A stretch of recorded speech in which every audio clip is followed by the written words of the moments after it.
ओंकारेश्वर ज्योतिर्लिंग को शिव महापुराण में परमेश्वर लिंग कहा गया है। ये परमेश्वर लिंग इस तीर्थ में कैसे प्रकट हुआ अथवा इसकी स्थापना कैसे हुई, इस संबंध में शिव पुराण की कथा इस प्रकार है। शिव पुराण में वर्णित कथा।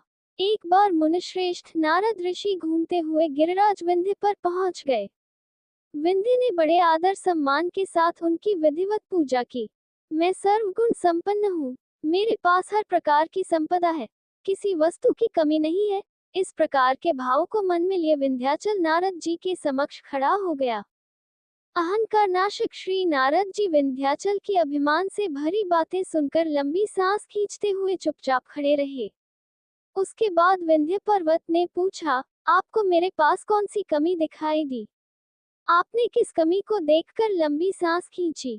नारद जी ने विंध्याचल को बताया कि तुम्हारे पास सब कुछ है, किंतु मेरु पर्वत तुमसे बहुत ऊंचा है। उस पर्वत के शिखरों का विभाग देवताओं के लोकों तक पहुंचा हुआ है। मुझे लगता है कि तुम्हारे शिखर के भाग वहां तक कभी नहीं पहुंच पाएंगे। इस प्रकार कहकर नारद जी वहां से चले गए। उनकी बात सुनकर विंध्याचल को बहुत पछतावा हुआ। वह दुखी होकर मन ही मन शोक करने लगा। उसने निश्चय किया कि अब वह विश्वनाथ भगवान सदाशिव की आराधना और तपस्या करेगा। इस प्रकार विचार करने के बाद वह भगवान शंकर जी की सेवा में चला गया, जहां पर साक्षात ओंकार विद्यमान है। उस स्थान पर पहुंचकर उसने प्रसन्नता और प्रेम पूर्वक शिव की पार्थिव मूर्ति मिट्टी की शिवलिंग बनाई और 6 महीने तक लगातार उसके पूजन में तन्मय रहा। वह शंभु की आराधना पूजा के बाद निरंतर उनके ध्यान में तल्लीन हो गया और अपने स्थान से इधर उधर नहीं हुआ। उसकी कठोर तपस्या को देखकर भगवान शिव उस पर प्रसन्न हो गए। उन्होंने विंध्याचल को अपना दिव्य स्वरूप प्रकट कर दिखाया, जिसका दर्शन बड़े बड़े योगियों के लिए भी अत्यंत दुर्लभ होता है। सदाशिव भगवान प्रसन्नता पूर्वक विंध्याचल से बोले, विंध्य, मैं तुम पर बहुत प्रसन्न हूँ। मैं अपने भक्तों को उनका अभीष्ट वर प्रदान करता हूँ, इसलिए तुम वर मांगो। विंध्य ने कहा, देवेश्वर महेश, यदि आप मुझ पर प्रसन्न हैं, तो भक्तवत्सल, हमारे कार्य की सिद्धि करने वाली वह अभीष्ट बुद्धि हमें प्रदान करें। विंध्य पर्वत की याचना को पूरा करते हुए भगवान शिव ने उससे कहा कि पर्वतराज, मैं तुम्हें वह उत्तम वर बुद्धि प्रदान करता हूँ। तुम जिस प्रकार का काम करना चाहो वैसा कर सकते हो।